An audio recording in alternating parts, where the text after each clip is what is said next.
Hello, welcome to the No Way Jose podcast. This is the evening dump. Now, usually were this the morning dump, I'd have a little kitty ready for you guys, the kitty of the day, but it is not, so I do not. Now, so if you like seeing my hot takes, typically around Monday through Friday, around 11 a.m. Eastern, that's what we shoot for. We shoot for those days, those times. We don't always make it. Sometimes Iran gets bombed and we do it on a weekend in the afternoon and we call it the evening dump. But now if you just like seeing my hot takes on those days, or if you just like seeing the kitties of the day, which I do typically provide on the morning dumps, then be sure to hit that subscribe button and hit that bell for notifications so you can see when I'm going live and when I'm dropping new videos. We'll see you in the show. Beautiful thing right now. Rise and shine. It's a beautiful day. I'm alright.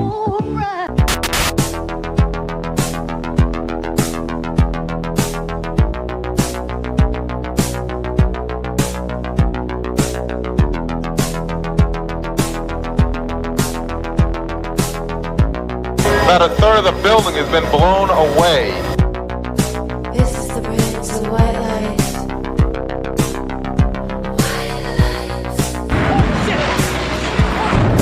Our very freedom came under attack in a series of deliberate and deadly terrorist acts. And at that point, we were taken for another round of questioning, this time related to our allegedly being members of Mossad.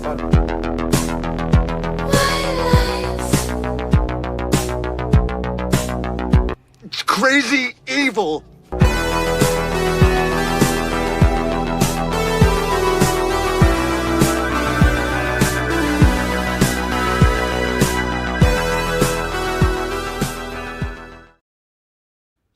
Good morning, glad to be with you guys. I say good morning, it's actually not good morning. Whatever, good afternoon, pleasure to be with you guys.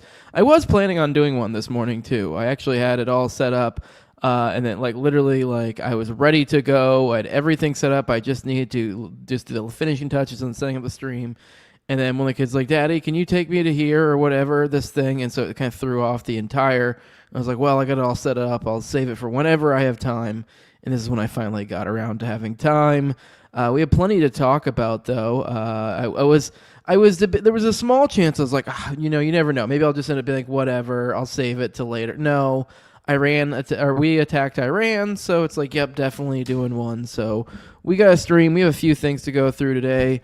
We got the first segment of today, to war with Iran, and then we'll get into Epstein stuff, and then also the Bohemian Disclosure. I'm going to try to keep this a little bit on the shorter side, maybe about an hour and a half. I say that, but I'll end up doing 2 hours, because that's every time I say I'm going to try to be quick about it, that never ends up happening. But yeah, I'm going to try to make it through all this stuff. We'll start off with a couple icebreaker type content stuff to kind of break us in a little bit. I don't know, maybe I should just fucking scrap that. Whatever. I mean, everyone's here for the Iran stuff, aren't we? Fuck it. We're scrapping. Normally, the format of the morning show is we do little icebreaker stuff. I'll save these for the next show, but let's just get right into it. You guys, we're in a war with Iran. We're in a war with Iran, so we'll start off with the first segment. We're not doing any of this. Normally, the format of the morning shows, we go icebreaker content, and we go into foreign policy, and then I usually have 3 segments. We're just doing 3 segments, one of which is foreign policy, the first one. So plenty to talk about there. Let me see. Let's just get right into it. We're as always, we pull a lot of this stuff from antiwar.com. Here's a piece from Kyle Anzalone, kind of recapping a lot of the stuff that's going on there. But yeah, the long and short of it is, yes, we are not even effectively, we are at war with Iran right now. So I do want to remind you guys, though, I will periodically pop into the chat. I will try to do that maybe once between each segment or something. So, and I do put timestamps on this for those who do listen on the playback. So if you can tell, I usually keep the chatter towards the end, whenever the next timestamp's about to start, so that way you can kind of sift through all that. But yeah, by the way, with the Bohemian Disclosure, that last one, it's for those who aren't aware, they apparently the Bohemian list got released. So they really are just kind of, this is the decade of disclosure, it sure seems like. So But yeah, I will pop in, say hello. This is a monetized stream, so you guys can super chat if you want to cut through the noise. I do try to say hello to at least everyone. Say one good morning, good afternoon, whatever, what have you. And then after that, it's kind of either got to catch my interest or catch my wallet. But yeah, let's get into it. Let's get right into it. This is written by Kyle Anzalone over at antiwar.com. It says the U.S. and Israel have started an aggressive war with Iran, and Tehran has retaliated with strikes against Israel and American military bases in the Middle East. In a video posted to True Social early Saturday morning, Trump announced the beginning of military operations against Iran. Trump called on the Iranian people to rise up and seize power from their government. The president also stated that the war may result in American soldiers being killed. One second.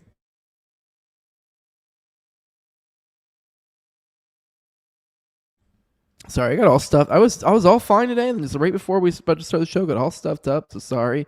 Sorry if I sound gross and all nasally. I'll try not to keep that to a minimum. But yeah, there's this 8-minute video you guys can go find on X if you want. I'm not going to bore you guys with it. I mean, we'll go through some of the content of it here. But yeah, he also stated the war may result in American soldiers being killed. Very much Lord Farquaad type energy. You know, it's a sacrifice I'm willing to make, and many of you may perish.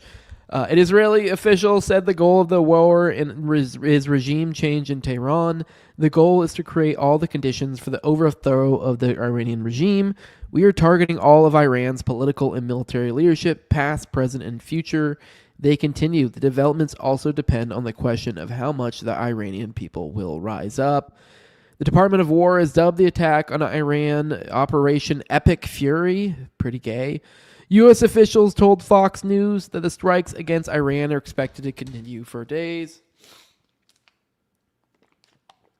KNN News reports that Israel strikes targeted the top political leadership of Iran, including Supreme Leader Ayatollah Ali Khamenei and President Masoud Pezeshkian. Iranian state media has reported that Khamenei and Pezeshkian are unharmed. Trump said that, well, we might have some updates on that here in a second. Trump said the U.S. would completely destroy Iran's missile program and Navy. Iran has responded by attacking U.S. military bases around the Middle East and Israel. Blasts have been reported in Kuwait, Bahrain, the UAE, Qatar, Jordan, and Israel. Explosions were reported at popular mobilization forces bases in Iraq. The Iraqi militias have ties with Iran. Kataib Hezbollah, an Iraqi Shia militia tied with Iran, said it would begin striking U.S. bases in the region. Congress did not authorize Trump to go to war with Iran. The House was planning to vote next week on a Wars Powers Act resolution to prevent the president from starting an aggressive war.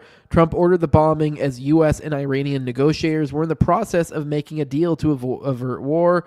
On Friday, the Omani foreign minister, who was mediating the talks, said Tehran has agreed to significant concessions and a deal was possible. No more, it seems, no more. Here's a good little snapshot. I think this kind of captures the entire energy of the speech. Like I said, you guys can go check this out on your own. You can find it anywhere. But this is what most of us woke up to. I believe it was like I said, it's an 8-minute long version. Here's just a 30-second snapshot that I think captures the essence of the speech. But yeah, it was put out at like 3 a.m. Just kind of, this is how they announced, hey guys, we're going to war with Iran. But here you go. Seeks to kill. The lives of courageous American heroes may be lost, and we may have casualties. That often happens in war. But we're doing this not for now. We're doing this for the future, and it is a noble mission. We pray for every service member as they selflessly risk their lives to ensure that Americans and our children will never be threatened by a nuclear-armed Iran seeks to kill. Which, by the way, if you miss this in the coverage from the previous piece from Kyle, they have attacked military bases already. So we haven't heard anything yet. I mean, I haven't seen enough. I mean, maybe we'll see something about casualties. I hope not.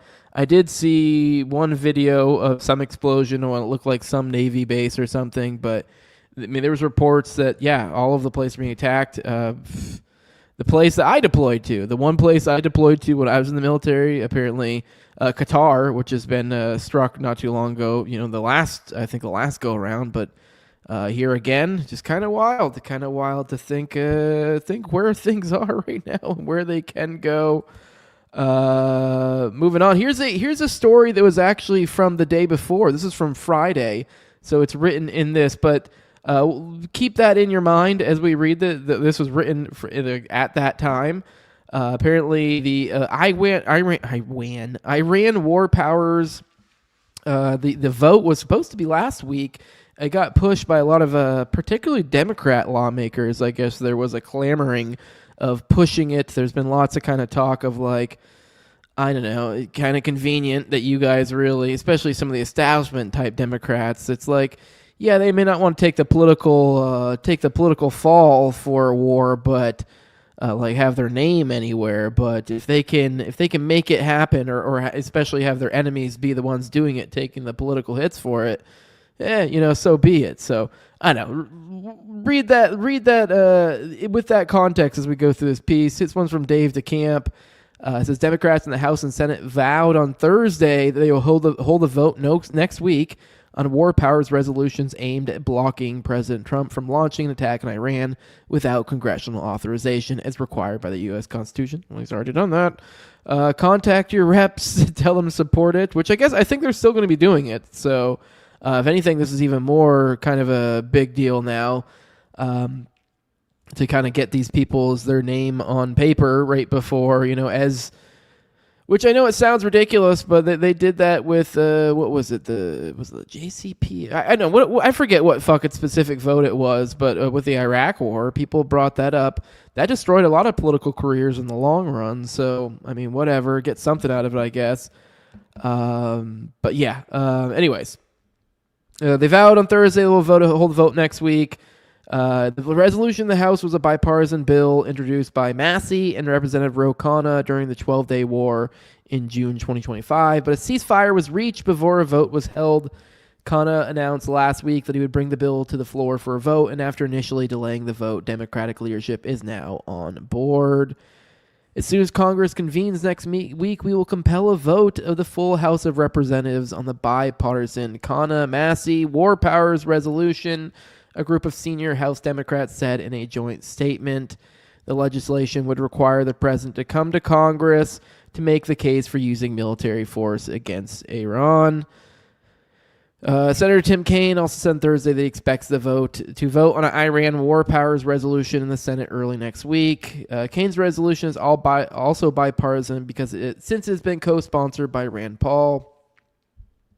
There are signs that more Republicans could dissent to get the resolution through Congress, as the Trump administration has not made a coherent case for war amid what is supposed to be, or was said to be, the largest U.S. buildup of air and naval forces in the Middle East since the 2003 invasion of Iraq, which is, it really is surreal with all this, just to think about. There was never at any point a coherent case made for this whatsoever. Nothing about this makes sense for anyone who pays attention. There was not even the type. I mean, we've covered this. I mean, maybe we'll get into some of it today. Some of the literally just the repeating of, they're not saying the sacred words or the secret words or whatever. That being, we'll never have a bomb. Apparently, though, if you ask, Trump, what does that mean? That means any sort of nuclear enrichment whatsoever. So, kind of playing fast and loose. Meanwhile, at the same time, he's going around saying, they won't say, we don't want a nuclear bomb, and meanwhile they're going, we don't want a nuclear bomb, we don't want a nuclear bomb, we don't want a nuclear bomb, consistently, but for basically forever, and as loud as possible, and repeatedly over and over again. So, interesting. We'll see. They really need to get these people's on paper to at least be able to say, hey, whether they support this or they don't. This is kind of, we'll see. Whatever. Not that it'll really do anything. And even if they had signed this, it probably would have. He probably would have done it anyways. So, all right. Apparently, the latest I've been seeing is now the reports are that Ali Khamenei is dead. Trump has actually commented on this now too. So let's see what Trump has to say. This is his, I think, probably his first statement really since his little video from this morning. One second.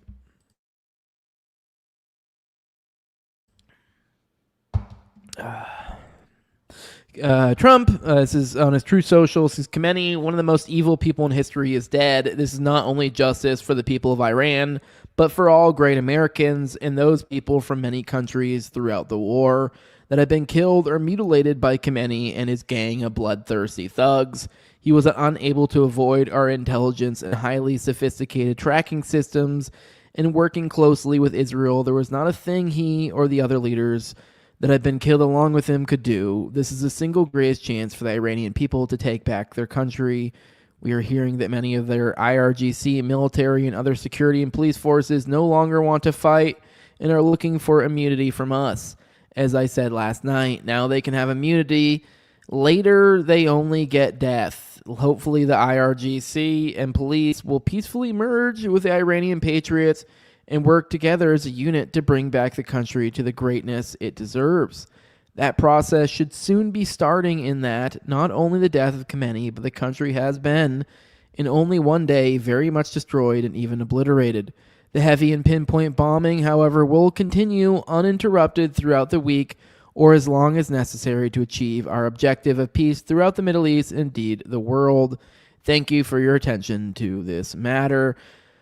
This was, I think, in the past hour, Trump posted this. I had seen murmurs for the past few hours of people saying this, so I think this is, I guess, as close to confirmation.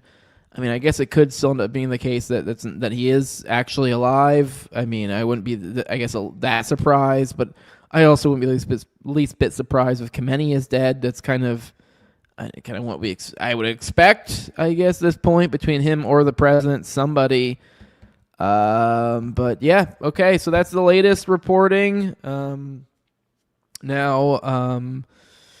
mean, I guess hopefully this works out like a fairy tale and they go, oh, well, now Khamenei's dead and give us your puppet dictator and everything falls, perfectly in line and everything works out. But I have a feeling that's not going to be quite how that works. I mean, hell, look at what would happen if President Trump died right now? If he was bombed by a foreign country, it wouldn't be like, oh, ta-da, it's yours. There's a line of succession. I mean, I'm not sure who that would be after Khamenei, but I know I've seen, reporting and talks of people kind of looking into, like, this is things that they've looked into. The Iranian, government, this is a thing they've thought about, but them dying. Apparently, they've been pretty clear-eyed about it. A lot of the discussions over there. That they pretty much aware. I mean, this is a theocracy, so I mean, I don't know. Maybe these are people who actually believe some of their bullshit. So, I mean, I don't know. I mean, it'd be cool. I don't see this working out well. And even if the funny thing is, even if this does create some sort of political upset, the chances are, I mean, I know they have their idea. Jesus Christ. Sorry, I'm processing all this all at once, but I know they have their Peva Ovli or whatever the fuck his name is, the son of the Shah or whatever, that they want to put in there, but it just doesn't really, from everything I've heard, it just wouldn't really work. I mean, that seems like a CIA pipe dream. I mean, I guess theoretically, I mean, that's like kind of what they sell is like, oh, we'll have this like perfect little jump off, and oh, we'll have no unrest there, and ta-da, now we have our puppet dictator in the region, and they're friendly with us, and now that they love the Jews and everything's great, but yeah, I think it's more likely than not that they are able to work out some sort of temporary deal to stop fighting. I mean, I just hope fighting stops sometime soon. But the chances are you're likely going to get some sort of even at the best case scenario, you're probably going to end up with some sort of political entity that's probably more incentivized to want things like a nuke. Like I don't think that people are really going to be.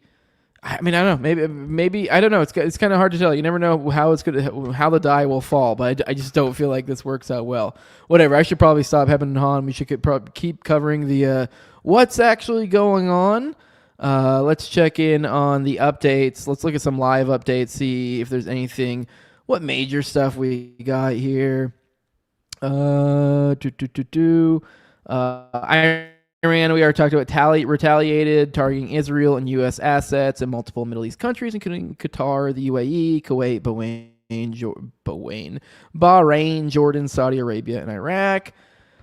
As of a minute ago, U.S. military says no troops killed or ships hit in Iran attacks. Okay, all right, interesting. Let's hope that keeps up. See if there's anything else significant in here. UN's Guterres condemns U.S. strikes. Okay, so the UN Secretary General upset about it. Okay, that's to be expected. Let me see. Sorry. I know it's great coverage, but this is an info dump. That's what the show is. So we're kind of going over the latest here. Iran's UN ambassador accuses Israel and U.S. and Israel of war crime. Many such cases, buddy.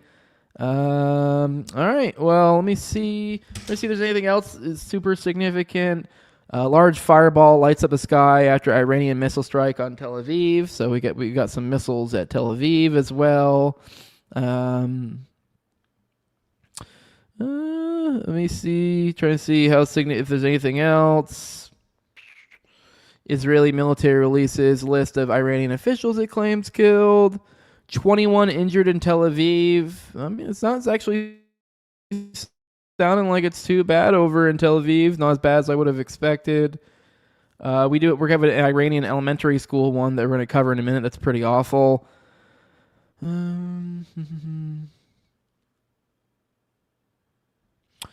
Apparently, this as of like an hour ago. Apparently, it's saying there's been additional launches of missiles fired towards Israel. 8 people injured, 1 in critical condition over in Qatar by falling missile shrapnel. Okay, so luckily so far I'm not seeing anything too crazy bad. I'm hoping it stays like this. This would be ideal. As much as we can tamp down this as possible. I know everyone will be like, oh, I mean, this would be the big one if this does somehow pop off and it's not all that bad, I guess, if that makes sense. If somehow the regime does do some sort of soft fall apart, maybe something along the lines of like what's going on in Venezuela, where maybe they do allow some sort of succession of some sort. Maybe it doesn't have to be. They say regime change, but Khamenei dying, maybe that'll be enough for them to consider that a regime change. I mean, if we could somehow keep it to that level of just a handful of dead here and there, and hell, that'd be great. I mean, not to really support this, but if that's how war was done all the time, you just kill a couple of the big dogs and go, okay, we're in charge now. Okay, so let's I don't know. Let's keep our fingers crossed. All right, let's move on. Let's cover this story that's particularly fucked up. Which apparently 85 girls killed in a strike on school, which apparently a lot of people initially were thinking this was like some state propaganda because this was being reported of Iran. And you do have to be careful of that sort of stuff on both sides of these things. Definitely, really, I mean, hell, remember the Ukraine stuff with the goes to Kiev, but it goes both ways. Whatever side of the aisle you fall on in any given conflict, there's always going to be war atrocity propaganda and then also like heroics type propaganda going both ways. But I've heard, I think Dropsite was covering this as well. So this seems pretty legit. But apparently in this sustained bombing campaign going on, it seems like as of now that one of the targets, maybe, I guess you got to almost assume you want to give the benefit of the doubt that somehow there was some sort of mistake here, but was a school. So, and a lot of kids were there because it's Saturday here, but I guess the work week over Iran works a little bit differently. I guess this was like kind of the first day back to work for them or something. That's why I read one of the different places. So That's why there are a lot of people at work and at school during all this. But yeah, at least 85, almost all of them young girls, have been killed in an airstrike on a primary school in southern Iran, the Iran judiciary said. The attack on Saturday morning hit Shajara Tayyeba schooling, the city of Manab, the Hormozgan province, as the United States and Israel began launching strikes on targets across Iran. The victims were between 7 and 12 years old, according to Iran's Tashim and Far News Agency. A staff member at the Manab school who asked not to be named told Middle East Eye she remained in shock at the intensity of the attack. Through tears, she said she used to watch the young girls playing at school every day. After today's strikes, however, she saw their bodies lying on classroom benches and in different corners of the school. She said she had stepped out of the school to take care of something when she suddenly heard a horrifying sound. Within seconds, a missile or something like it hit the school building. After hearing the blast, she ran back towards the school and was faced with a scene she says she would never forget. Felt like I'd gone mute. I couldn't speak, the staff member told MEE. You could hear the sound of children crying and screaming. And when rescue teams arrived, she said they began to understand the scale of the disaster. We still don't know how many are under the rubble. Some are even saying more than 100. Some of these small children are severely injured. Their parents have come to the school, and this place has turned into a house of mourning. The airstrike on the school left many inside the building trapped beneath the rubble. There were 170 female students at the school at the time of the attack. So far, at least 45 people have also been reported wounded. Footage posted by Telegram accounts affiliated with the Islamic Revolutionary Guard Corps appeared to show people digging through the rubble. Smoke could be seen rising from surrounding buildings while a wrecked car lay in the street. People were heard screaming and wailing. Others appeared to be in shock. Here's a still from the video that was posted of it. So yeah, you can see kind of where it got pretty well demolished. And that was filled full of children. Iranian Foreign Minister Abbas Araghchi denounced the attack in X and said the deaths of the children would not go unanswered. The destroyed building is a primary school for girls in the south of Iran. It was bombed in broad daylight when packed with young pupils, he wrote. Dozens of innocent children have been murdered at this site alone. U.S. and Israeli strikes in Iran have also heavily targeted Tehran. Explosions echoed across the capital as Iranians set out for work on the first day of the week before quickly spreading across the country. Attacks were reported in a range of cities, including the holy city of Qom, as well as Karaj, Isfahan, and Kermanshah. An overall death toll has not yet been released, but Reuters reported that Supreme Leader Ali Khamenei has been moved to a safe location. Obviously, we just covered apparently wasn't safe enough. It doesn't seem. U.S. President Donald Trump said the joint attacks were aimed at eliminating imminent threats from the Iranian regime. Short time ago, U.S. military began major combat Operation Iran. Our objective is to defend the American people by eliminating threats from the Iranian regime, he said. He also made a number of other statements and predictions without offering any concrete evidence, such as Washington's refusal to allow Iran to obtain a nuclear weapon. We are going to annihilate their navy. We are going to ensure that the region's terrorist proxies can no longer destabilize the region or the world.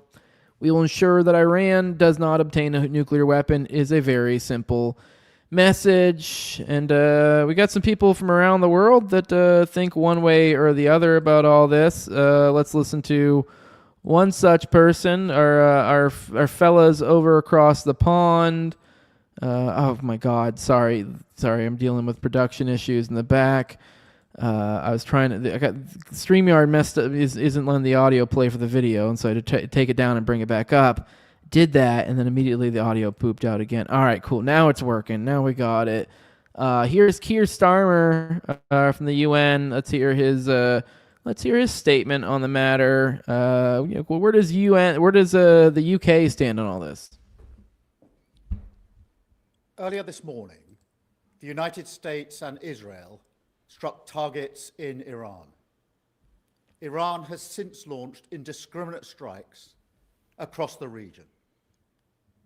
I know the British people and communities across our country will be deeply concerned about what this means for security and stability,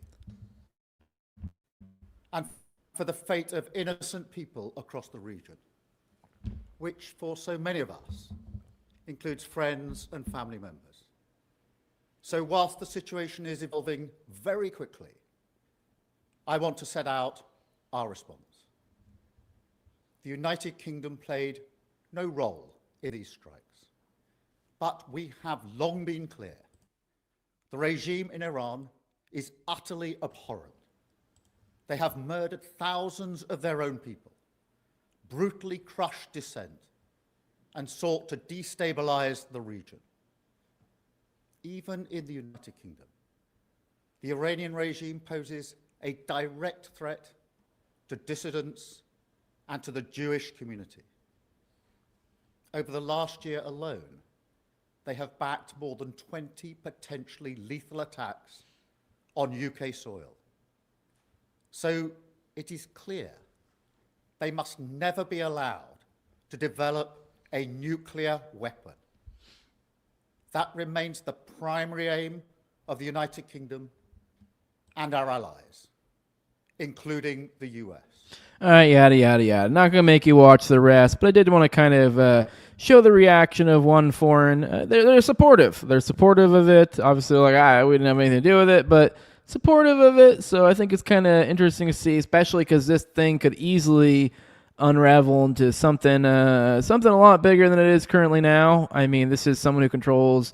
This is an entity that controls a lot of the oil. I mean, hell, just I'm genuinely concerned about. And it sounds boomer, but gas prices, they're about to go up like crazy, and that's even if it's just a tiny blip, I think we're going to see them come up. If not, come up like a lot. But I think it's worthwhile. This could unfold. This could get really fucking crazy. It's good to know where people are at, and so we got a little bit. I think it's a little bit foreshadowing where if things start to really pop off. Kind of who maybe some of our allies are. I don't know. And maybe some of the people who can be blamed for kind of egging it on. I think Keir Starmer is one of these people. But let's check in on kind of the rest of the world. Here's a piece over from Responsible Statecraft, kind of on the reactions. Not really too concerned about too much of the people, the state side. I think it's kind of what you'd expect.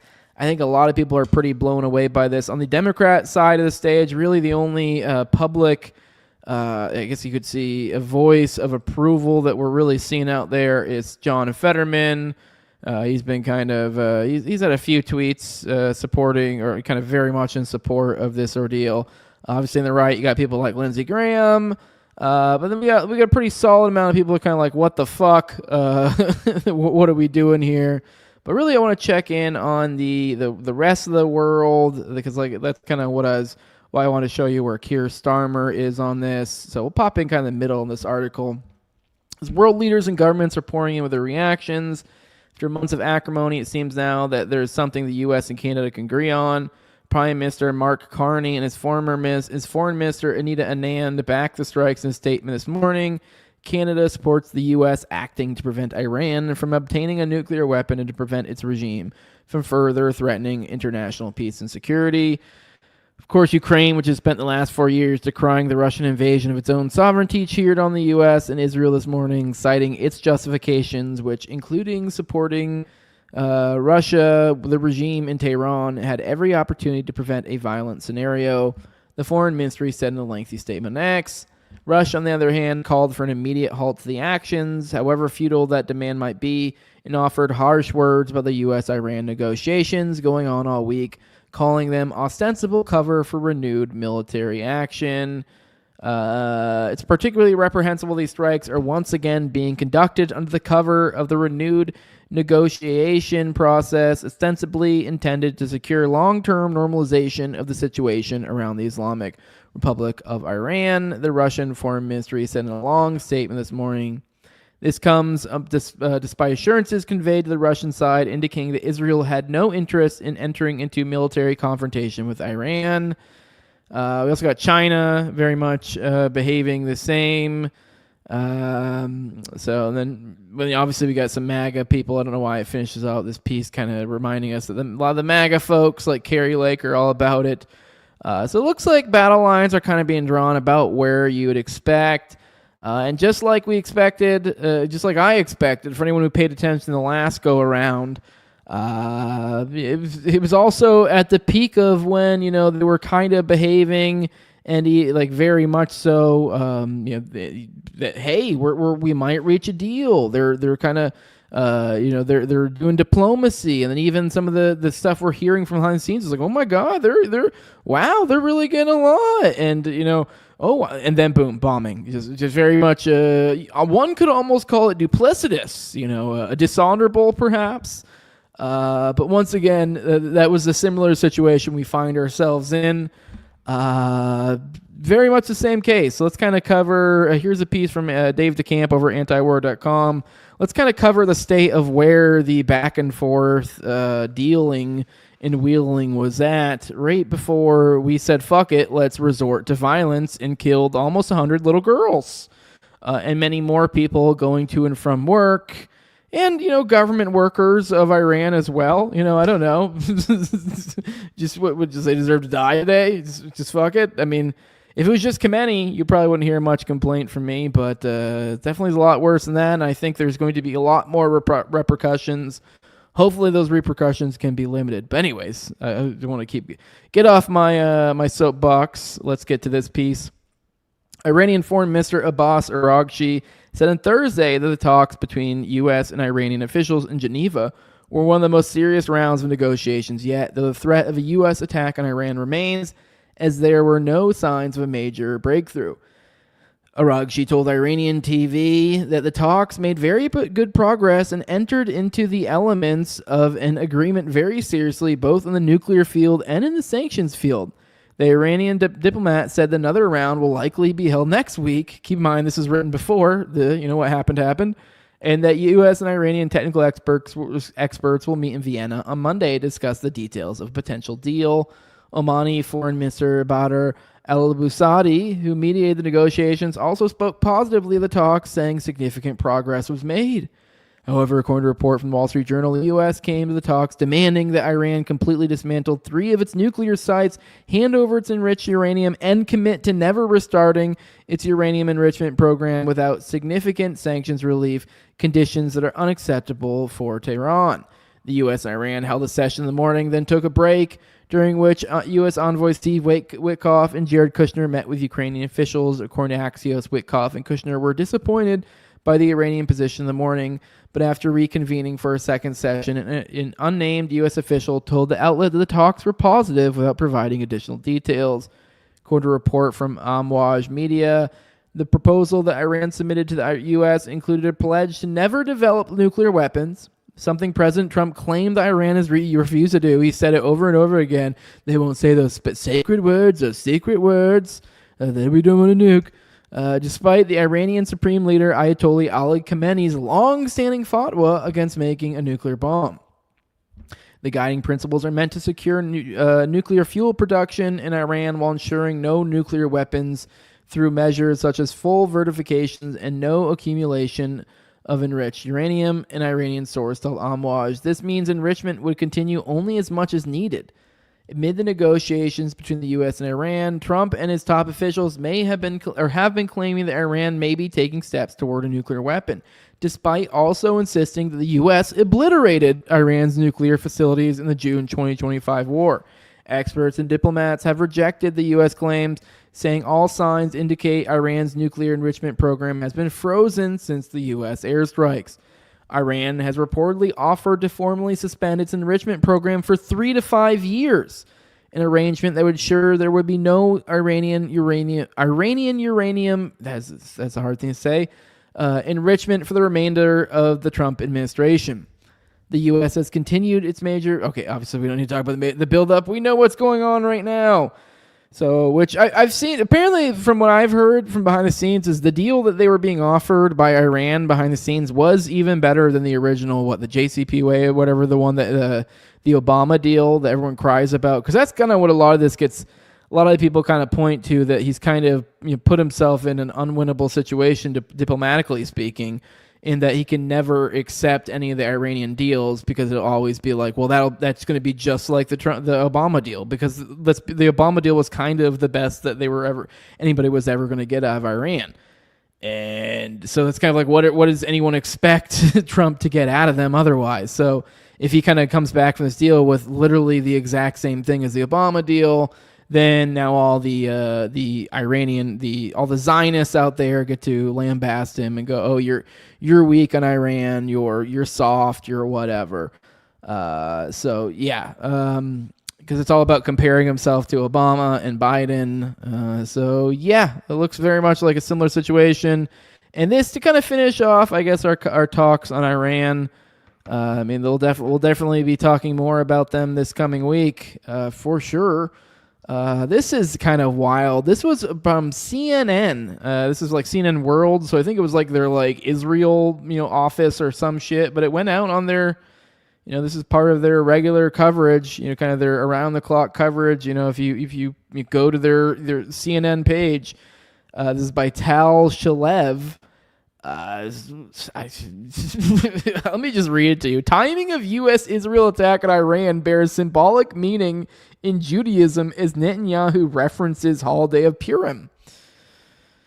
This is going to get real anti-Semitic real quick, guys. The timing of the U.S. and Israeli attack on Iran bears symbolic meaning in Judaism as Israeli Prime Minister Benjamin Netanyahu referenced the upcoming holiday of Purim in his first statement. 2,500 years ago in ancient Persia, a tyrant rose against us with the very same goal, to utterly destroy our people, Netanyahu said of the story, which takes place in what is now Iran. Today as well on Purim, the law has fallen, and in the end, this evil regime will fall too. Netanyahu frequently references religious events or symbols in his statements. Ahead of the upcoming Jewish holiday, worshippers read a specific portion from the Old Testament known as the Zachor. The passage from the book of Deuteronomy commands the ancient Israelites to remember an unprovoked attack by the nation of Amalek, located in modern-day Sinai in southern Israel, and to eradicate the memory of Amalek once the Israelites are settled in their land. Very clearly genocide. The passage is read publicly before Purim to fulfill what Jews consider the mitzvah, or commandment, of remembering Amalek as Israel's archetypical enemy. Amalek is often referenced as an historical enemy of the Jewish people, and Netanyahu invoked it shortly after the October 7th, 2023 attack on Israel. So, it was on Purim. So that's fun. And he even referenced it too, which specifically it's another one of those Amalek references. So that's fun. Also makes you wonder, did you guys do this on purpose? Because at this point, I could find that believable. If anything, I lean towards it. All right, let's roll to the chat, say some good afternoons, and then we'll get into the next segment. Try not to ramble too much. All right, let's say some good afternoons. Good afternoon, Matzo Ball. Says, I wanted to comment on your X shenanigans, but caught a 24-hour ban. Jeez. I've been hearing a lot more of those on Twitter lately. Don't know what's going on. It's all that free speech. Good morning, Daz. Good morning, Mulgara. I keep saying good morning. Good afternoon, Black Eyes. Good afternoon. Thanks for the repost, Beeb. Mulgara didn't get any sleep. I'm feeling kind of tired all of a sudden, too. Afternoon, Bailey and Big Cat. Afternoon, Brock Biz. Afternoon, Ricky. Afternoon, Fart. Is it a Zog Bomb or Barber, too? What's going on? Is my hair looking goofy? Oh, I do have a weird little bumper there. Yeah, I've been debating just shaving it off lately. I don't know. My wife keeps feeling like, no, don't do that. I just want to start over. It's all wonky now, but whatever. What do you make for my hair? Now I lost my spot in the chat. God damn it. Damn it. Where was I? Give me a second. Man, there are a lot of y'all in the chat. Gotta. Man, I'm gonna have to go to super chats. Let me see. There we go. Did Zog bomb your barber? Yeah, that hurt. That hurt, man. I don't know. I've been debating shaving it. I might just shave it off. What do you guys think? So screw it, just shave it, and then I'm gonna go long because it's all weird, like because I had the weird like Aryan slick back and like the crazy And then I quit smoking at one point too. And then I got and I'm not gonna lie, I kind of got nervous. I got the weird hair pulling thing when I was quitting smoking about a year ago. So I got a weird mismatch. I just need to shave it. Start over. That's what I gotta do. All right. Good. Hello, Marna Mac. Good afternoon, Chad Head. Afternoon, CS. Let me see. Money. John Black says Trump has secured the Nobel Peace Prize. Yes, the Nobel Pizza Prize. I read that too quick at first. Yes. Afternoon, Boomer Sooner. Afternoon. Oh, Boomer Sooner with the money. The kitty's fund. Thank you, good sir. I will feed the kitties something yummy for sure. Good afternoon, JC. Afternoon. Who else we got there? Hey, Melko says, remember the helicopter crash from a year and a half ago? That was their first attempt. Now I believe it is to get them involved with the world banks because Iran is not involved. An Israel land grab. Yeah, I remember there was wasn't there Iran's president? Yeah, that was their previous president, I believe, was essentially assassinated by Zog. It sure seems like. Hey, Scott. Afternoon. Uncle Ted. Afternoon, David. Afternoon, Nemo. Good to see you here. What's up, Bug Fights? Uncle Ted's saying they shut down the Strait of Hormuz. That's not good.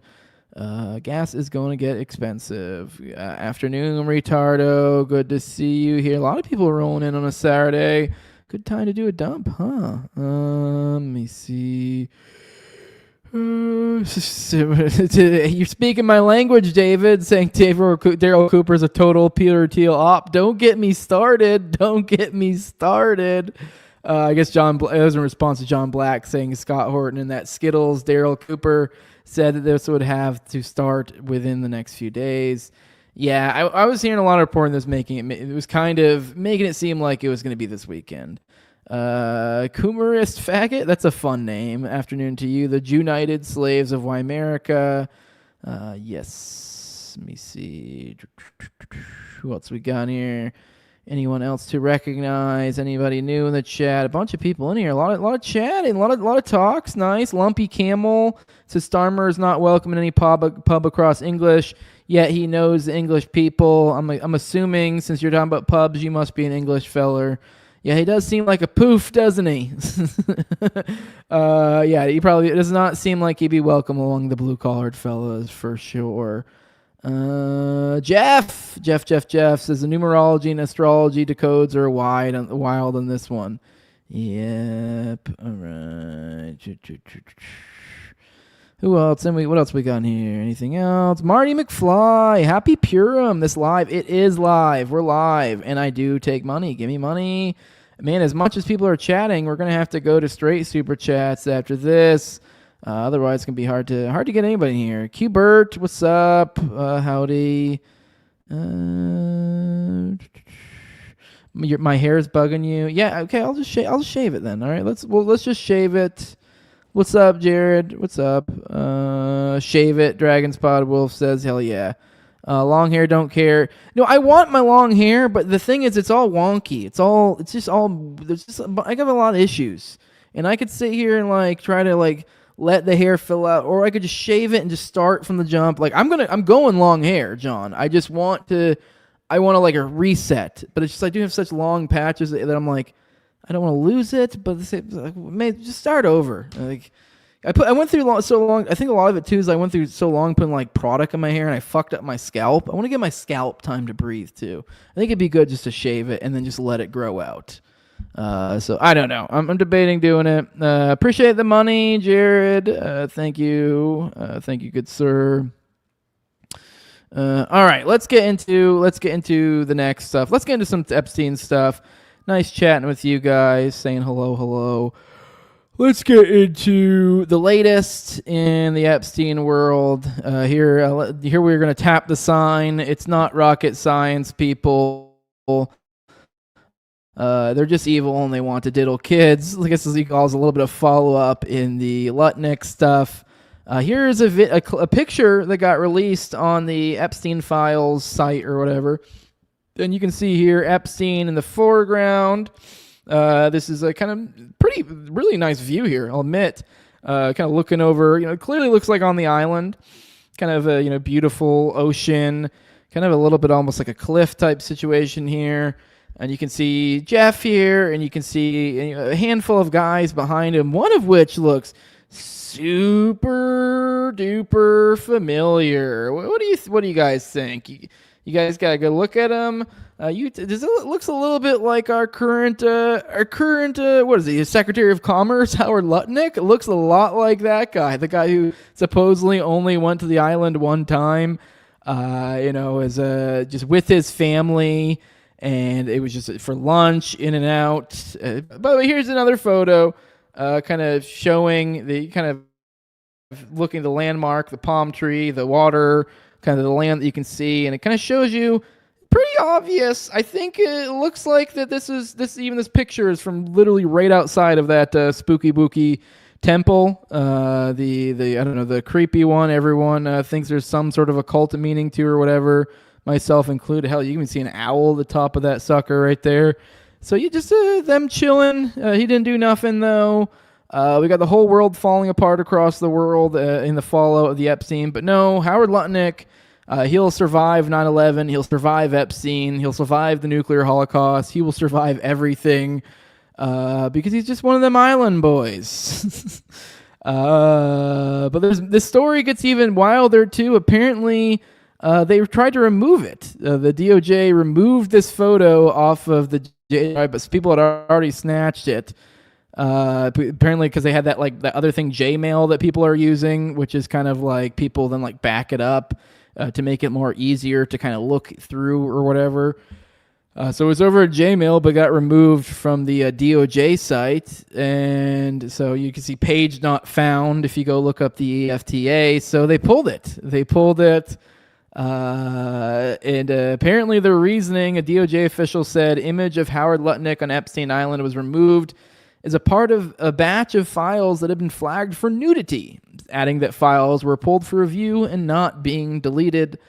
So, yes, apparently those got pulled for nudity. The same time, though, weirdly, I don't know what the hell is going on. Apparently, the Epstein library, the search function, this is where people go to look up all these EFTAs, and there's a little bit of a search function. Their search function just broke, just stopped working, no warning, no explanation, no nothing, just whatever, suspicious. I've seen all sorts of reports from a lot of the sleuthers out there saying the shit got nuked big time. There was all sorts of reports of this thing no longer being there, that thing no longer being there. So it seems like some sort of technical shenanigans are afoot. So I don't know what that's all about, but I will say it does not instill confidence. That's for sure. And so apparently someone's asked him about his but old Trumpy poo about Lutnick, and kind of here he is again. Who would have thought? You never would have guessed it, but he's defending him again. Totally innocent, I think he says here.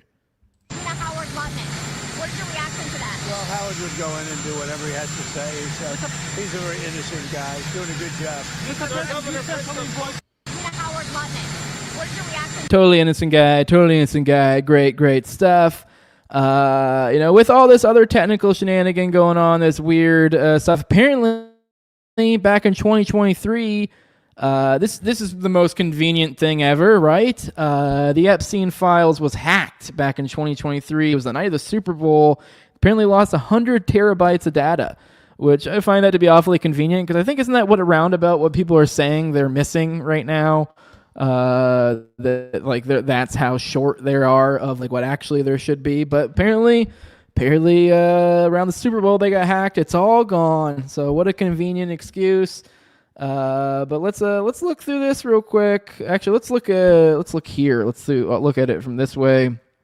It says hacker gained access to Epstein files during Super Bowl Sunday in 2023.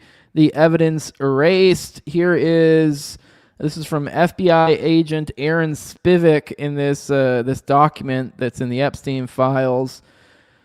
Him kind of going into what happened here in his September 2024 sworn declaration. He says, here's what he says: "We wanted to share what we had with the RAs. 500 terabytes of data was gone as a result of the intrusion. I was able to recover about 400 terabytes of that data. However, I was told to Google how to recover the data. No one else tried to help us. Around 3:30 p.m. or so, we located the log files and began combing through, which is when we noticed strange IP activity that took place yesterday from 2 IP addresses. The activity included combing through certain files pertaining to the Epstein investigation. I reached out to one of the case agents to see if they were in the office yesterday, thinking that maybe they inadvertently changed the setting on the NAS or if they noticed anything strange about them. Around 4 to 4:30 p.m., we dove into the IPs and checked all of our computers to see which had the IPs in question. One computer, our discovery computer, matched one of them and is located in a room next to the lab. The other IP is one we don't recognize, but it's the same address as the IPs on our network, leading us to believe it was a computer that accessed our network somehow. We were not able to identify the computer, but it had to have accessed our network either by being plugged into the network or possibly by telenetting it virtually. I don't know. I'm not a tech guy, so I don't really know what any of that means, but it stands that sounds like they got hacked. That's what the story is, and it backs it up in the Epstein files, so maybe it is legit. Maybe they got hacked. That's totally believable as well. Also super convenient. But even then, they said they recovered like 400 terabytes or 500 terabytes, I think. So there still should be plenty. I forget. I don't even think that's how much we've received so far. I don't know. I'm retarded when it comes to this tech talk. But from what I recalled, that's like essentially, what is it? We're in the hundreds of terabytes that they're missing or some shit. So there's still plenty more we can go through. But I don't know. I find it convenient that they can kind of point to this and go, we got hacks and stuff. So seems like kind of a mounting case of all this. Anytime something disappears, well, I guess it's in that black hole over there. And so, yeah, we're never going to find out what really happened in a lot of ways. But luckily, we're getting down the root of things, getting Epstein or getting Bill and Hillary Clinton going in to talk to the big dogs like the Republican Oversight Committee, because we all knew this was probably going to really produce fruit and not be a stupid circus whatsoever. Well, it's totally turned into a stupid circus. Here's a picture of Hillary Clinton in this closed-door meeting with Congress, with the Republican Oversight Committee. And here's another picture, which can be very clearly seen who's the one taking the photo, Representative Boebert. And by the way, they're not supposed to do this. Which, I mean, I don't know. I don't really care too much about like following the particular rules of Congress or whatever. But from my understanding, with this whole situation, with Hillary and Bill coming in to talk to them, Hillary and Bill actually offered to do like a how do I put it? A open, I don't know if they call open or live or whatever, like a recorded, meeting or whatever, like a deposition or whatever the hell it is that they're doing, testifying under oath to Congress. But for some reason, I forget exactly why the committee decided to do it closed door instead.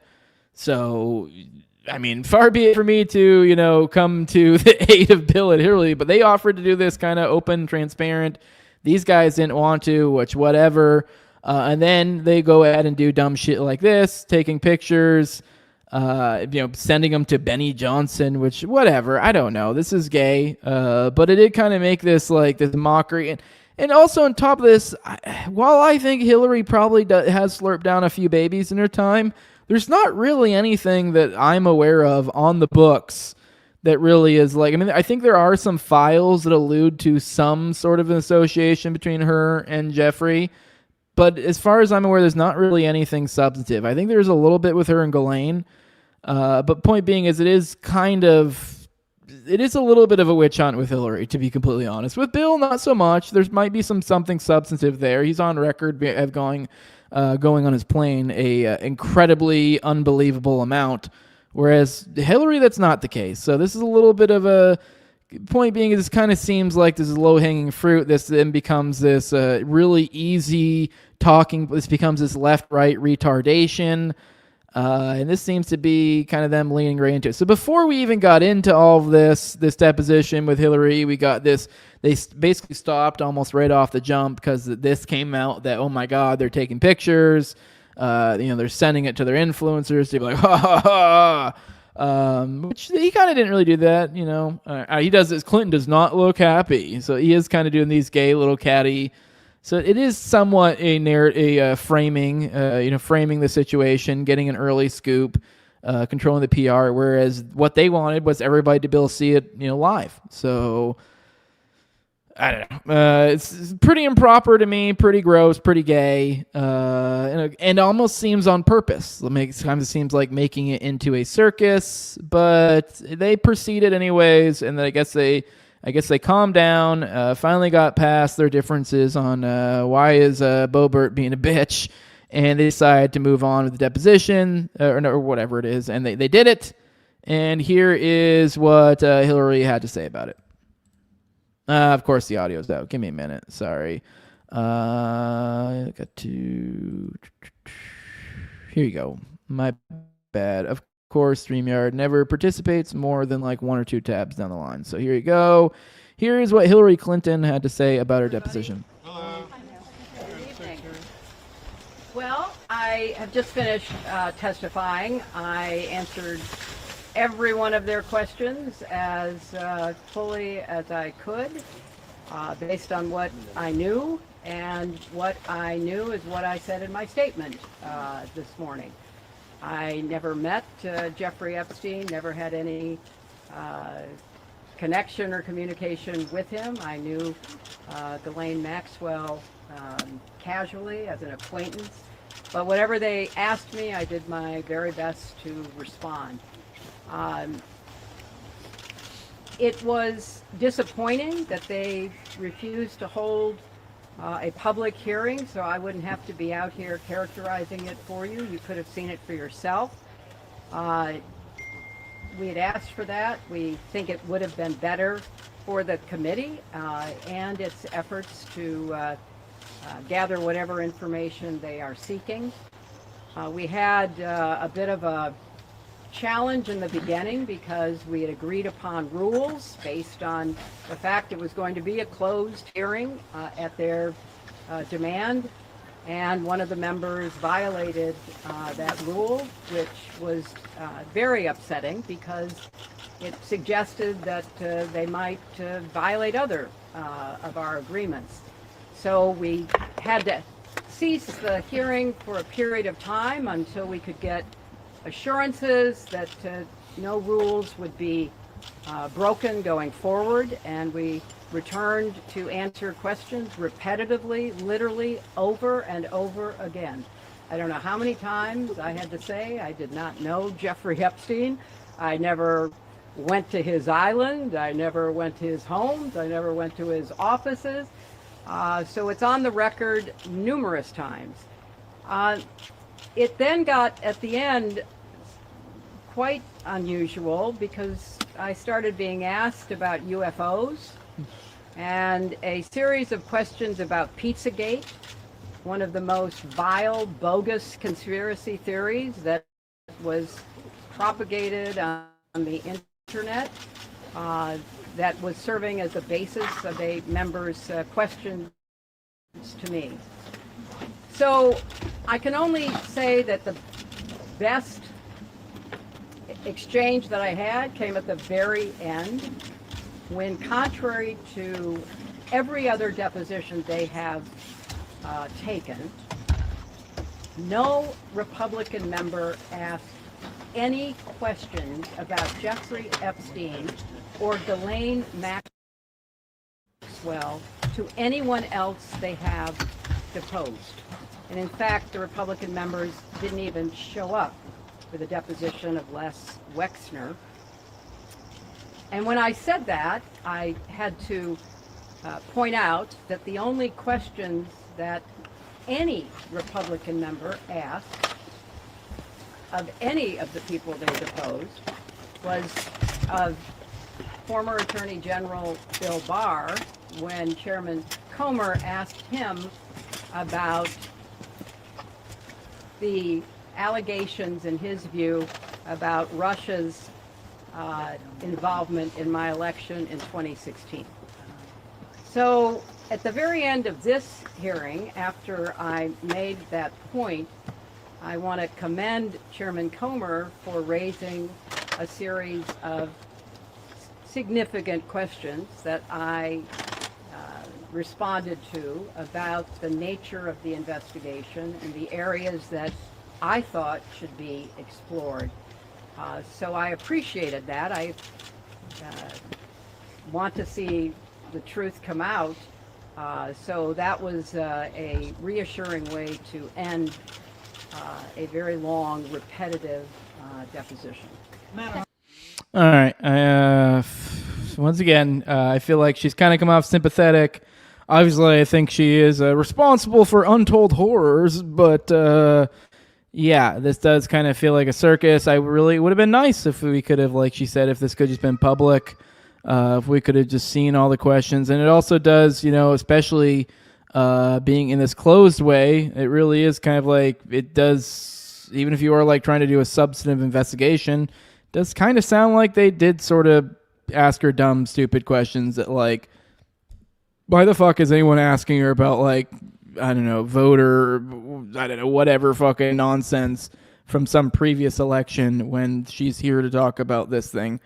I mean, I don't know. It'd be one thing if it was public and then the people could look at it and pick. But if you're like limited time, and this is all we're getting, this is kind of bullshit. Kind of bullshit. Way to go. Way to make her look kind of sympathetic. Here's her. I guess she also did take some questions from reporters. So, oh my God, of course, StreamYard. I hate you, StreamYard. Literally right off the jump, I got moved one over and it fucked up. All right, here you go. I got it back up. Let's watch this. Let's see her take some questions from reporters. Apparently, they asked her about a little bit about her husband in the files. Here's something a little more substantive. So let's check in with this. You spoke in your opening remarks about how heartbroken you have been for the Epstein survivors as these files have come out.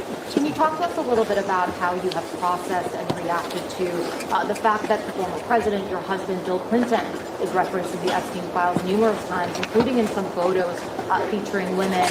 And how have you been personally preparing for the deposition that is coming tomorrow? Are you 100% confident that there isn't anything that the former president knows about Epstein's crimes? I am, and I think the chronology of the connection that he had with Epstein ended several years before anything about Epstein's criminal activities came to light, and that he was charged and sadly given a sweetheart deal, which, as I said in my statement, had that not happened, perhaps his predatory behavior could have been stopped earlier. But I think it is fair to say that the vast majority of people who had contact with him before his criminal pleas in 2008 were like most people. They did not know what he was doing. And I think that that is exactly what my husband will testify to tomorrow.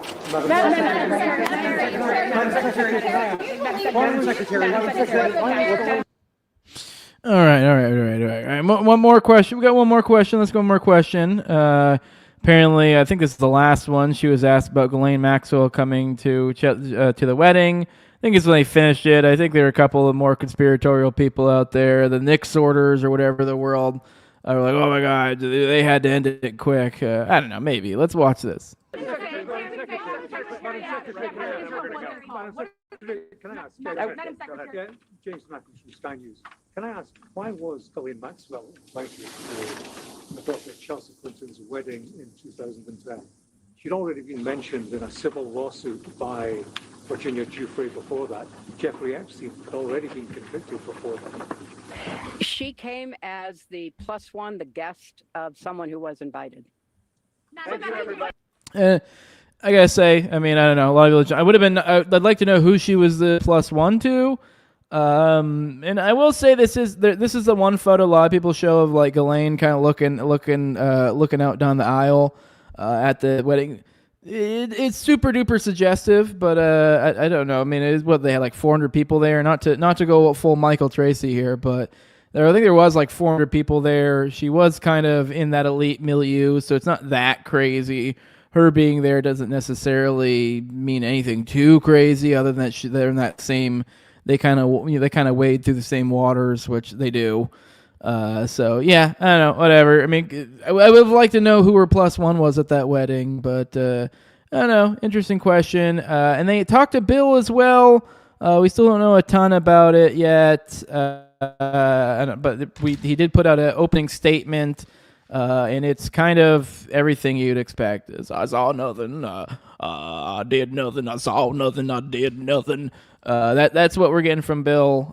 So let's check in on this. Let's read it. Let's read his statement. Let's see. I mean, I don't think there's anything really. This is exactly what we could expect from Bill Clinton. I mean, I don't know. I know there was like a gleaming moment maybe like a week or so ago when covering on this show, kind of where it was like, oh, this could be. There's a tiny chance there could be some curveball here. But they did kind of do a little bit of media stuff shortly before this meeting with Congress stuff. And it was very clear that it was going to be kind of we're doing the company line. We're doing it. We didn't see nothing, didn't do nothing, and we're playing along, and we're going to do the political kind of posturing as one would expect, and it's kind of what we're getting. But anyways, it says, "Good morning, welcome to Chappaqua. I'm here today for two reasons. By the way, this is Bill Clinton's statement. The first is that I love my country, and America was built upon the idea that no person is above the law, even presidents, especially presidents. Democracy requires every person to play their part, and I hope that by being here today, we can bring ourselves a little further away from the brink and back to being a country where we can disagree with one another civilly, where the search for truth and justice outweighs the partisan urge to score points and create spectacle. I'll do my part, and I hope you'll do yours. The second reason I'm here is the girls and women whose lives Jeffrey Epstein destroyed deserve not only justice, but healing. They've been waiting too long for both. Though my brief acquaintance with Epstein ended years before his crimes came to light, and though I never witnessed just during our limited interactions any indication of what was truly going on, I'm here to offer what little I know so that it might prevent anything like this from ever happening again. Before we start, I have to get personal. You made Hillary come in. She had nothing to do with Jeffrey Epstein. Nothing. She had no memory of even meeting him. She neither traveled with him nor visited any of his properties. Whether you subpoenaed 10 people or 10,000, including her, was simply not right. By the way, I don't believe that. I have seen a couple of files. I don't believe that she's had nothing to do with it. She's never. But I wouldn't be surprised if they were just a quick acquaintance. But I think they've met. I have a strong feeling they've met. But obviously I have no proof to that. Other than I think maybe in the next dump or something, maybe we'll look over one or two of those emails. But there's one or two emails that do seem to suggest at least some sort of passing familiarity. So anyways, we began this hearing with me raising my hand and taking an oath to tell the truth. But everyone has a responsibility to be honest with those they represent. Whether you raised your right hand or not, each and every one of us owes nothing less than truth and accuracy to the American people. Yada yada. Now let me say what you're going to hear from me. First, I had no idea the crimes Epstein was committing. No matter how many photos you show me, I have two things that matter more than your interpretation of those 20-year-old photos. I know what I saw, and more importantly, what I didn't see. I know what I did, and more importantly, what I didn't do. I saw nothing, and I did nothing wrong. As someone who grew up in a home with domestic abuse, not only would I not have flown in his plane if I had any inkling of what he was doing, I would have flown or turned him in myself and led the call for justice for his crimes, not sweetheart deals. All right, come on, Bill. You're laying it on a little too heavy. But even with 20/20 hindsight, I saw nothing that ever gave me pause. We are only here because he hid it from everyone so well for so long. And by the time it came to light with his 2008 guilty plea, I had long stopped associating with him. You'll often hear me say that I don't recall. That might be unsatisfying, but I'm not going to say something I'm not sure of. This is all a long time ago, and I am bound by my oath not to speculate or to guess. This is not merely for my benefit, but because it doesn't help you for me to play detective 24 years later. Since I am under oath, I will not falsely state that I'm looking forward to your questions, but I'm ready to answer them to the best of my abilities, consistent with the facts as I know them, the legitimate, the logical, and even the outlandish. With that, Mr. Chairman, fire away. Well, I don't know.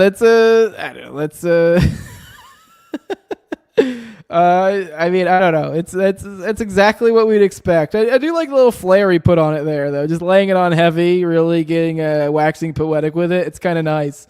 I don't know. It made for a fun reading. I'll give him that. So, good on you for that, Bill. To kind of finish off this Epstein segment, and before we get into our Bohemian coverage, I did want to once again look towards Michael Tracy as our ever being lighthouse in this deluge of schizophrenia. Whenever you go, oh my God, there's so many rabbit holes to go down. I have no idea what I should focus on. And then you go, oh, what dumb shit is Michael Tracy saying? That's actually, as weird as it may be, it's actually kind of not the worst. So every just to ground you to where people's heads are at, and what I don't know what the debunkers think is worth debunking. It is good to look at this lolcow every now and then. Here's one example of it. Here's Michael Tracy sharing what he's calling a slam dunk proof of Jeffrey Epstein's pedophilic intent. Obviously being sarcastic here, but here's an email. It's a back and forth. Let's start. It says, "Good morning for start of day. Incidentally, I have great news. My period started today. Even that is very strange for me because usually I do not have it for 2 to 3 months. And this means that when you come, all done." And then Jeffrey Epstein responded, "Do not send me photos unless they are when you are over 18. Do not send."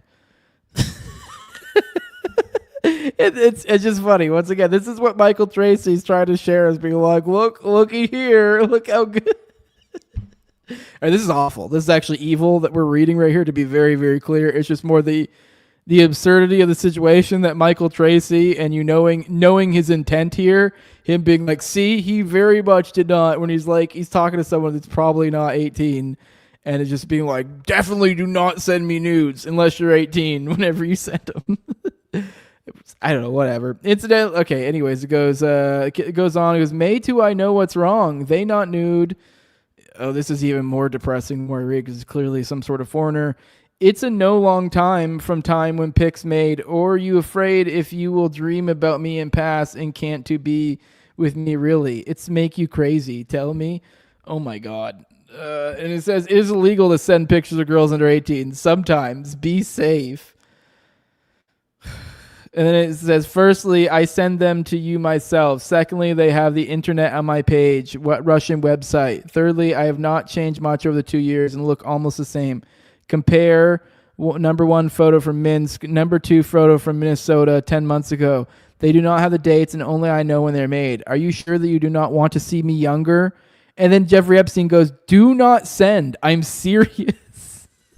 And it just, this is, okay, I shouldn't laugh because this is actually a really fucked up situation because this is clearly I'm assuming that it seems like the context here is that someone between the ages of 16, no, probably this time I think they're probably 18, but the implication here is they probably met when they were underage and trying to send him nudes, and he's like, don't send me nudes unless it's when you're of 18. Like, so he's still trying to get nudes from her. She's probably just barely 18. It's just really gross situation, especially because it's like he probably was talking to her this way before she was legal too, but just like he's just being careful. That Michael Tracy shares this as if it means something. Boltzmann Booty points out, says, wow, the guy who had just gone off probation for procuring a minor for prostitution was nervous about receiving anything that could be construed as child pornography via email. You did it, Michael. So good to point. This is what the debunkers are running with these days. Rough days for debunkers. Let's roll through the chat, say some more good afternoons, and then then we'll get into our final story. What else we got? Everyone making fun of me in here. That's not cool. 1 second. All right, give me a moment. Let's get back into the chat. Sorry, keeps jumping. The chat keeps jumping all around. All right. Good afternoon, Cat's Main Tank Lives. This can't get scalped if you don't have air. I got some hair encouragement from Black Eyes. Has got to go through it to get to it. Jose, always gonna be the awkward stage. See, I'm getting conflicting. I mean, I'm leaning towards just shaving it, just straight up shaving it, but whatever. Boomer says clippers are cheap for quick buzz. Yeah, that's what I was gonna do. Just shave it with like a 1 guard or something, just one length, and then don't ever touch my hair again. Let it grow back out. So,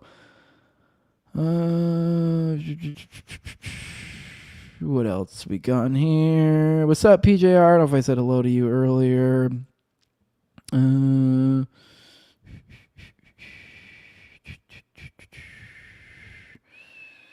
Hello, Jasmine. Good afternoon. Good afternoon to you.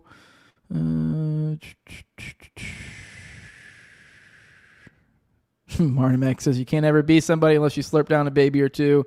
Ain't that the truth? Hello, Comment Mama. Good afternoon. Good to see you here. People making fun of my hair, looking a bit frazzled. It does look a bit frazzled. I think it's the lighting too. Doing it darker doesn't do any favors. Looking a little wacky, looking a little wild.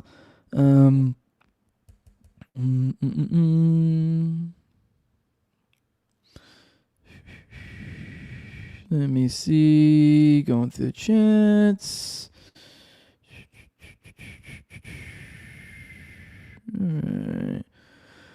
All right. I'm seeing most everyone just chit chat in the chat. Not seeing any new people.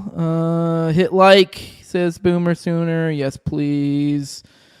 Please do. Mogera says Michael Tracy gives a horrible name to the good Michaels. I disown his greasy ass. Yeah. What's up, Chris? Says what's up, Jose? Well, good afternoon. Good not to see you.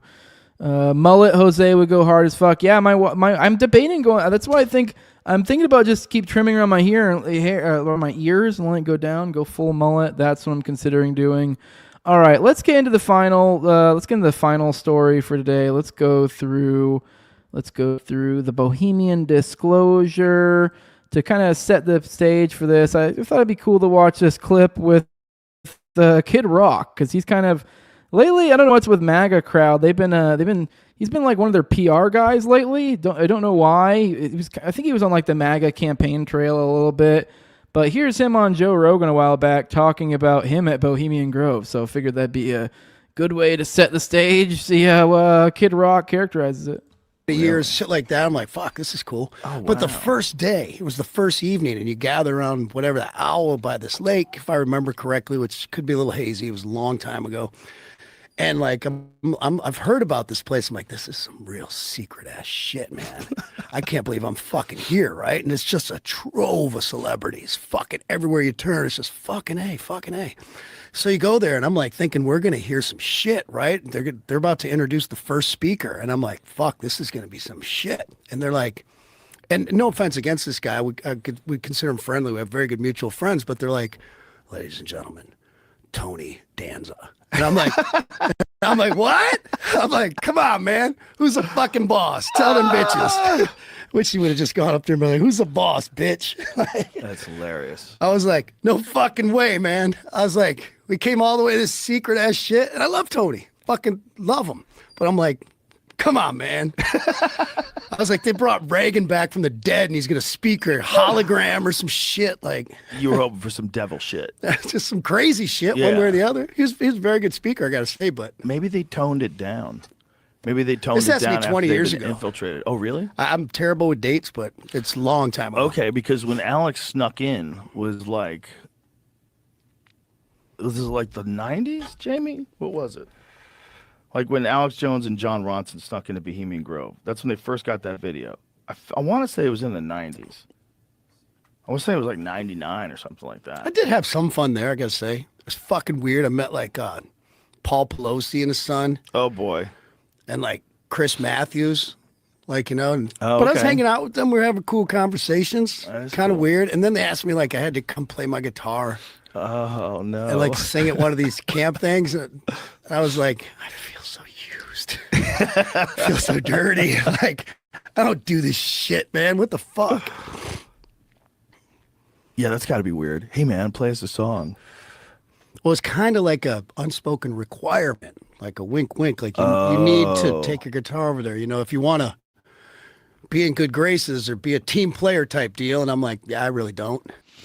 I know. Kid Rock gives me very skeevy vibes. It's kind of wild to think we were ever gaslit into thinking he was cool. Gives off very creepy dude vibes. But yeah, he totally would. Does seem like a guy who would have a great time at Bohemian Grove. One of the people that came from blue collar, or at least the vibes, and somehow made it there.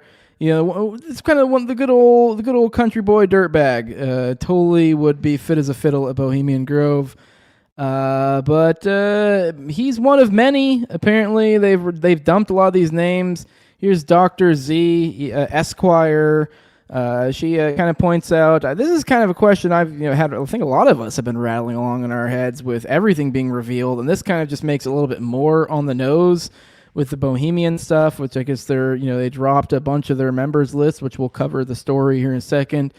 But she says everyone should be asking the question of why this is all being leaked right now. So many conspiracy theories being confirmed as true all at once. I'm extremely suspicious, and it makes me think it's by design to collapse an existing system to make room for a new one, aka the Great Reset, which that would be all too on the nose. But let's check out this piece from the New York Post. Look a little bit deeper into this. Get a little more into the specifics. Once it loads, says super secretive Bohemian Grove Society members allegedly leaked as who's who of celebrity elite revealed. Says 1 second. Damn it! I accidentally clicked on something. Damn it! Reba, go away. Sorry, I gotta get to these ads. There we go. Some members of an elite super secretive men's club based in California wine country have allegedly been leaked with names ranging from former late night host Conan O'Brien and billionaire former New York City Mayor Michael Bloomberg to ex-Google CEO Eric Schmidt. The membership lists of Bohemian Grove, a private 2,700-acre campground in Sonoma County that hosts an annual 2-week retreat and has a clubhouse in San Francisco, was allegedly obtained by independent journalists and confirmed by a club member, according to the San Francisco Standard. The extensive list of more than 2,000 members in 2023 features the creme de la creme of business, tech, finance, all divided into camps, much like fraternities. The club is famous for its cremation of care ceremony and high-level networking, is long rumored to have been acting as a social club for the powerful. For those who don't know what we're talking about, the cremation of care, it's where they supposedly burn an effigy. I think they burn an effigy to an owl, right? Someone in the chat will know this for certain. And it's like it's supposed to be an effigy of a person, but a lot of people think that's actually a person. So that's kind of the lore there, is that there have been some people who have witnessed this, and so the company line is, it's a ritual, a cremation, burning of care. So I mean, that kind of, what does that mean on a ritual level? But let's not go too deep into that. Other names on the list include former Speaker of the House Nancy Pelosi's husband, Paul Pelosi, late crooner Jimmy Buffett, and billionaire political donor Charles Koch, which none of these are surprising, I guess. Bohemian Club spokesperson said the group does not maintain lists of its members due to the highly hush-hush nature of the secret society. Independent journalist Daniel Boguslaw got his hands on the alleged list by hounding a Bay Area-based member for weeks and published the names Wednesday. Former Secretary of State Henry Kissinger was also apparently a member for a long time, and others like legendary actor/director Clint Eastwood. That's interesting. I didn't know that one. Supreme Court Justice Clarence Thomas are rumored to be frequent guests. I did know about Clarence Thomas. Apparently there's some lore that I guess a couple pretty interesting decisions were made, supposedly, kind of seemingly influenced from Bohemian Grove on certain decisions. I've heard rumors of stuff like that in the past. Here's some highlights from the alleged 2023 membership list. Paul Pelosi, Edwin Meese, which is former U.S. Attorney General under the Reagan administration, Bobby Inman, we're going to cover some more about him in a minute, retired four-star admiral and former director of the NSA, Carlos B., judge for the U.S. Court of Appeals for the Ninth Circuit, James Baker, former U.S. Secretary of State and Secretary of the Treasurer, Edwin Fuellner, founder of the Heritage Foundation and influential architect of conservative policy. In business, we got Charles Koch, we got Riley Bechtel, which is a billionaire heir and former CEO of the Bechtel Corporation, the Fisher brothers. These are parents who's founded Gap. William Draper, influential venture capitalist and pioneer of the investment industry, and Mike Bloomberg, which is a billionaire founder of Bloomberg LP. Eric Schmidt, that's the Google CEO we just talked about. Brooke Byers, senior partner at Kleiner Perkins. Tim Draper, we talked about him a minute ago. And David Gifford Arskett. Nothing like that feels like mind-blowing here. So maybe that's why they're kind of like, hey, whatever, we'll go ahead and release that list. This is kind of long. This is kind of the lore on this stuff has been around for so long. A lot of this stuff is kind of like, oh yeah, we kind of already knew this. I guess it does kind of just feel like, yeah, we're just kind of filling it in. We're like, yeah, you got those ones right. Well, like I said, we're gonna dig a little bit of this Bobby Inman fella. Here's one example of one guy in this list. He served as the director of naval intelligence. Then he moved to the Defensive Intelligence Agency. He became the director of the NSA. His last major position was as the deputy director of the CIA. So just kind of see how these people move. And I think this seems a little bit relevant kind of to these sort of discussions. And you kind of think, I think it seems relative too to with this, what did they say? What's was it Tom Wood's Iron Law, or is it Scott Horton's Iron Law or whatever? That like no matter who you vote, you get John McCain. Well, it goes even deeper than that. It's like an archetype. It's like it's not even like the original McCain. It goes back to even his father McCain. Apparently, it's a fun fact. McCain's dad, John McCain.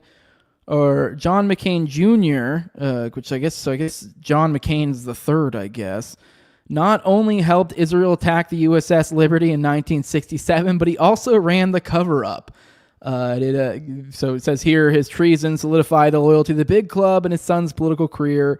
It's the only reason Meghan McCain has any notoriety today. So here's a picture of his dad. Let's read a little bit here. It says on June 6th, the Joint Chiefs sent Admiral McCain, father of the senator from Arizona, an urgent message instructing him to move the Liberty out of the war zone to a position at least 100 miles off the Gaza coast. McCain never forwarded the message to the ship. A little after 7 in the morning on June 8th, Ennis entered the Bridge of Liberty to take the morning watch. Ennis was told an hour earlier, a flying boxcar had flown over the ship at low level. Okay, the point there is McCain did not forward a message as he was supposed to. And then here you go. Turns out, here's another excerpt from it. It says, turns out that Admiral Kidd and Captain Ward Boston, the two investigating officers who prepared the original report for Admiral McCain, both believed the Israeli attack was intentional and sustained. In other words, the IDF knew that they were striking an American spy ship, and they wanted to sink it and kill as many sailors as possible. Why then did the Navy investigators produce a sham report that concluded it was an accident? So, this is kind of the same milieu where he was working. He was the one who didn't forward it over. Here's said that it gets worse. Let's look at some of these. Apparently, where it gets worse, U.S. intelligence agencies learned on June 7th that Israel intended to attack the Liberty on the following day. So apparently implying they already had this information. And Admiral McCain also placed the sailors under a gag order. Isn't that great? This was after the Newsweek story exposed what was going on. So the top brass almost certainly knew about any evidence of deliberate attack on a U.S. Navy ship by the IDF would scuttle their plans, so they hushed it up. It says here. So this is a generational, and it's a small club. And you ain't in it. All right, guys, that's all I got for today. I do have a little of an interesting outro, a little educational about psychos, normies, and schizos and the dialectic of the three. But I did want to just kind of cover a few little things. I had a wild week, so I didn't get a whole lot of dumps in. There's some information I wanted to parse through with you guys. But let's roll through the chat one more time, see if there's any other new people in here or any other people to say hello to. Who knows? Maybe new maybe there'll be a super chat or something like that. I don't know, something of interest. But I got to get out of here. Trying to keep this a little bit shorter. It is a weekend one. Get back to the family. I got, hey, afternoon, AI Phantom saying Joe Rogan is dead. I know, right? It feels that way, doesn't it? Joe Rogan is the replacement, says Alien Big Cat. Black Eye says Kid Rock's not blue collar, old money family. That makes sense. He does feel like someone in like a small. He feels like someone in the. He feels like exactly. What is that movie I'm thinking of now? Like, what's the movie? He was in Joe Dirt. No, he wasn't a rich kid. There's some movie I swear he was in where he was like the rich kid in like a very, very rural area. Like I could see him being that, like the generational money in like a small town, like a hick, but he's got like daddy money, you know? I could see him being that. There's some movie I swear that's the case. I was going to say it was Joe Dirt, but then I realized like, no, I think he's just some other poor kid in that too. Sorry, I'm ranting now or rambling now.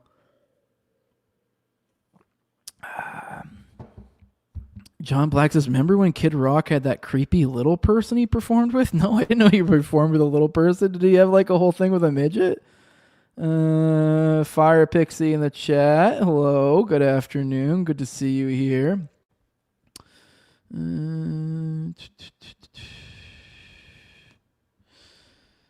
Boomer Sooner says, former Abercrombie & Fitch CEO Mike Jeffries was arrested in October 2024 on federal charges of sex trafficking and interstate prostitution, with allegations that he and his partner orchestrated a long-running scheme to lure young men for sexual exploitation.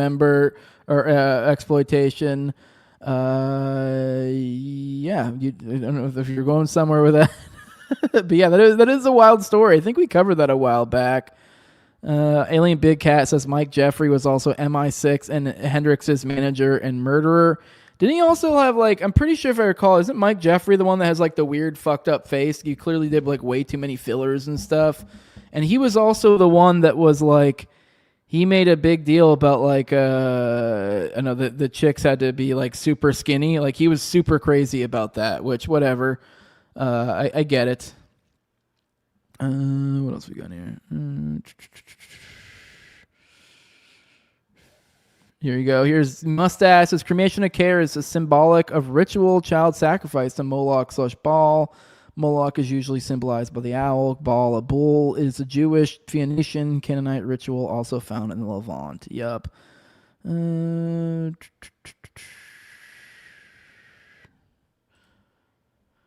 Dragon Spotted Wolves. Good cast. Thanks, Jose from Australia. Thank you. And Andre Chevrier says Kid Rock played Robbie the Bully in Joe Dirt. I swear there was some other thing he was in that too. Was he like did he have like daddy money in that? No, yeah, he had like a really nice truck, didn't he? That is actually exactly the movie I was thinking of. Like he had a really nice truck, so he was kind of like this sort of rich kid in a small town. So yes, but not for any good reason because he's a piece of shit. All right, guys, let's get out of here. Sorry, I'm feeling a little rambly today. I don't know what that's all about. Just got tired all of a sudden. But yeah, I'm used to doing these in the morning when it's nice and bright out. But with that, guys, I should be back. I don't know. We may or may not do one Monday. I should be back Tuesday at least. I'm thinking maybe not Monday because the kiddos are both off for school that day, so I might go do something. But I don't know, you might see me Monday, especially with the rate of news these days. Kind of gotta. So if we keep doing shit like this every single day, I mean, hell, we just started war with Iran today. Wasn't expecting that one, but for those who want to support what I'm doing here, leave a like, share, subscribe, comment, leave a 5-star review on iTunes or Spotify. You can find the show on YouTube, Rumble, all the major audio podcatchers, and Twitter as well at TowerGangJose. And if you want to support the show the best way you can do that with money over at patreon.com/NoWayJose2020. The lowest level is $2, gives you access to early episodes. Usually do about 1 to 2 of those per week. Try to keep about 4 or so behind the paywall on any given time. I still got like more than that right now. I think I'm working on catching up, getting that back down to the normal number. But patrons are spoiled right now. You have an abundance of paywalled episodes. You also get ad-free RSS feed. You get access to Telegram. You get access to pre-show, post-show, and video calls. Me and Austin's weekly live call-in show, Already Dead, is on Tuesdays at 9:30 p.m. Eastern. I think we have Brad Binkley joining us on Tuesday. So call in, hang out. And then also, I give a big shout out to the highest level of my Patreon. Every episode is a big thank you for their support. My previous co-host entire gang, at Leonard Toad, also at Brigade D's, at COVRCK, at _Vince Seal, Tim Tuttle, at John Cleebold. Big fan of the show, Torn May, at Wayne Taglis, One in Her Car for Kids, No Free Lunch, Jack and Mark Vestibule, and Jake Wintergrad of the Biblical Anarchy Podcast. And with that, guys, enjoy this outro and learn a little bit about the dialectic of the schizo, the normie, and the psycho, and extrapolate from that. Learn, apply these lessons in your life. Learn to be the balanced schizo. Don't lose yourself to the schizo. But with that, guys, love you all. See you on the next one. Bye bye. Vote schizos into office. This is the secret war that's going on. We need to vote schizos into office. This is the secret war that's been going on since the dawn of time. Okay, by the way, I will say I disavow that, though. I just need to disregard the whole idea of office. But anyways, go on. Good other than that. Now, most of the world is made up of normies. Now, these people are taken advantage of very easily by psychos. They prey on these people, they manipulate these people, they trick these people. Normies, unfortunately, cannot see psychos, but you know who can? Schizos, the heroes of our story. Schizos are the natural predator of psychos. We have pattern recognition abilities that are inexplicable. Now, schizos were once upon a time revered as the kind of wise people of their collective groups. Unfortunately, since psychos run the world, they've convinced all the normies to be afraid of the schizos. I make videos sometimes online and my wife tells me, look at my Oura ring. My heart rate increased to a very stressful state watching your video, and then it went back down. Sorry, babe. Psychos benefit from their lack of empathy and their attraction to cruelty, it seems, and that allows them to accrue a lot of power. That power allows them to manipulate the normies to fear the schizo, to ostracize the schizo, to deny the schizo. It never feels very good to say, I told you so, when you're a schizo, and the I told you so's you're seeing are about like pedo elites running the world and stuff like that. That feels bad when you go, well, I told you so. But schizos, wish we'd listened to you sooner. But that's my point. We need to stop fearing and ostracizing the schizo and start opening our ears and hearts to hear the truth that they're telling us. Because the conspiracy theorist schizo is almost always right. Now, yes, they'll get some of the details around the edges a little wrong. It sounds a little literal. You need to understand it as poetry and metaphor. I'll give you an example. Birds aren't real. That's a fun conspiracy theory, that they're just little listening device robots that exist. Now, there are real birds. We know that to be true. But are there also listening devices and surveillance devices everywhere, hidden in the natural world, it seems? We don't even know what the natural world is anymore. We can't even trust if the world is natural or not anymore. They're doing things without telling us. They're observing us constantly. Yes, yes. There are things in the sky that are alien to us flying around. That could just be drones. That's all true. One thing I've noticed, there aren't any schizo politicians I can think of. Lots of normies, plenty of psychos. They seem to make up our entire government. What we need to do, start supporting the schizos. We need to vote schizos into office as soon as we can. Let's use voting. That's a weapon. And let's start looking for more schizo candidates. Let's get some real weirdos in there. Because at this point, what they're doing, that seems pretty weird to me. They think it's too big to fail. I think we need to blow it up.